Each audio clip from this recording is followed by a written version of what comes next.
ang offense. Oo, offense. Siya ang defense. Eh, ba't ako defense? Ikaw muna defense, siya muna offense. Ganun yun.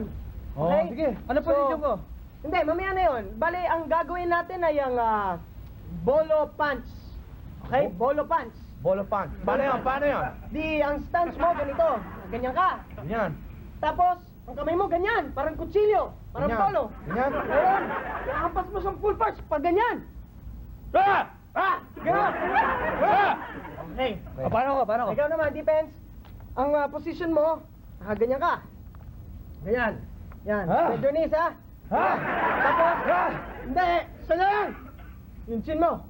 Medyo itaas mo ng konti. Yan, itaas mo ng konti. Yan. Teka! Bakit nakataas ang chin? Kailangan taas ang chin mo kasi siya nga mag-o-offense. Ako nga offense, eh. Umapan ka lang dyan. Okay. Okay. Ganyan. Ngayon, ikaw naman, di nakaposisyon kang ganyan. Oo. Tapos, itatama mo sa leg niya, malakas na malakas. Teka!